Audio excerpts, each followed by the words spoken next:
welcome to Overdrive. I'm Shireen Bhan. If you think of luxury SUVs in the market, chances are the first brand that will come to your mind is Audi.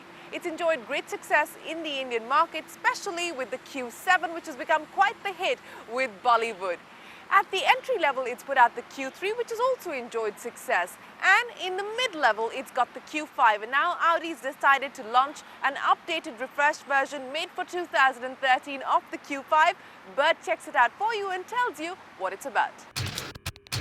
Around a decade ago, no one really expected to see the SUV segment grow and expand the way it has. But today, that segment has mushroomed way beyond any manufacturer's wildest expectations, to the tune of, well, a new model or variant being introduced at various price points almost every couple of months. Now, case in point, the new Audi Q5, which Audi introduced globally as a new model lineup just about 3 years ago. But in that period, it's already seen one change, and this is, well, the second one. It's been refined and has been made better than before. Now, the critical areas that were focused on were the design and styling, the engine packages, the infotainment system, and the driver assistance systems. So let me take you through all those changes and tell you just how much better this SUV has got.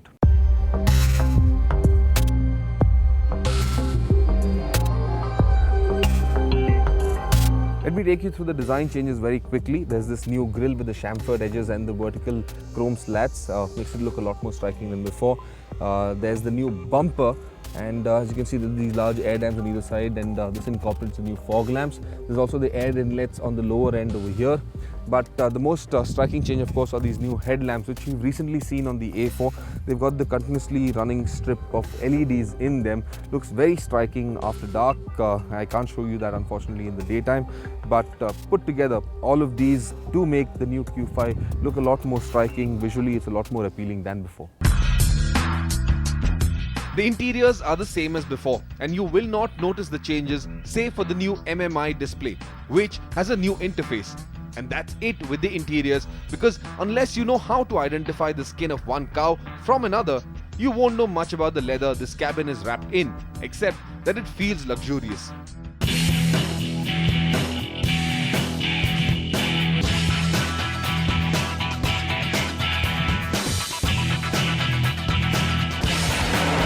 Audi will offer the Q5 in India with a choice of 3 engine options. There are 2 diesels and 1 petrol. That's the 2-litre turbo petrol. That's a new engine.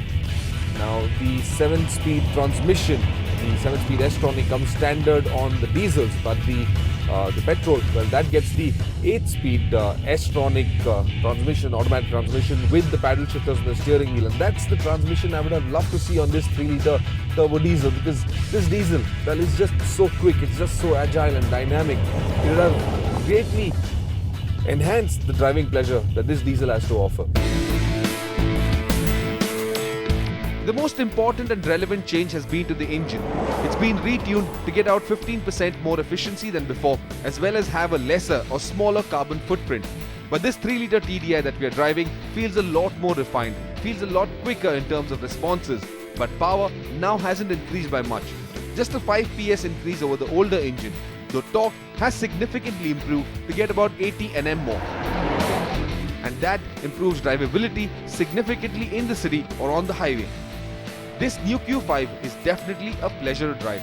It's much faster, much quicker, and of course has better efficiency, so that does matter for a lot.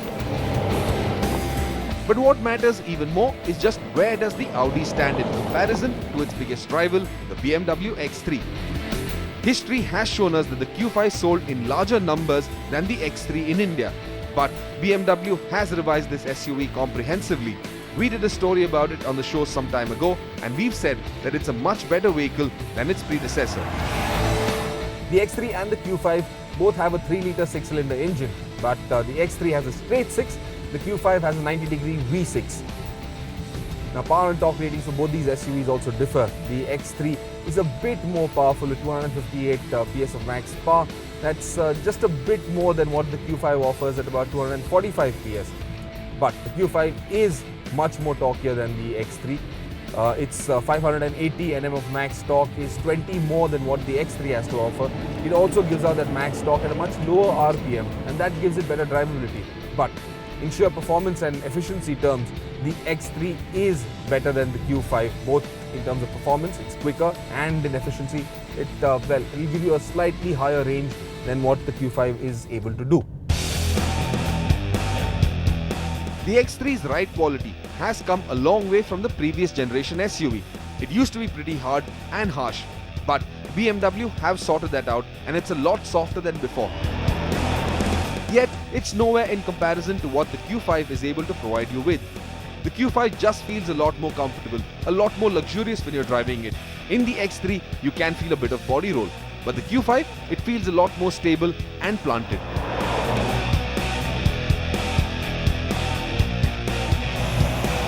Both the X3 and the Q5 offer full-time four-wheel drive, but they both offer a variety of driving modes. In the Q5, for instance, you can shift from a comfort to a dynamic mode. In addition, you can also choose to select individual driving parameters.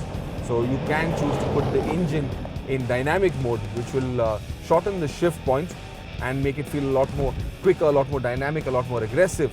Whereas you can at the same time keep the suspension and the steering in comfort mode, which means the steering will still stay light, the suspension will still feel soft. The X3 on the other hand, you can choose between normal to a Sport Plus mode. In normal, of course, the suspension is soft, the steering is light, the engine, well, it does not feel very aggressive, it's a very comfortable SUV to drive. But shifted into Sport Plus mode and the suspension stiffens up, the steering gets heavier, but more importantly, well, in Sport Plus, you can switch off the dynamic traction control off entirely, and that means you can have a lot more fun in the X3 as compared to the Q5.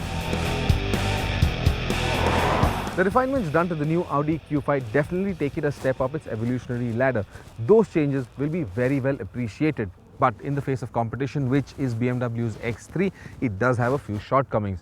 There is no denying BMW's diesel engine is a phenomenal work of engineering.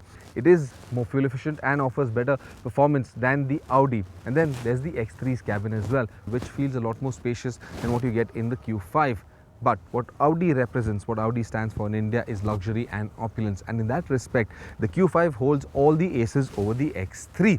So in this battle between the two SUVs, I'd award top marks to the Q5. And there's one more good reason for that.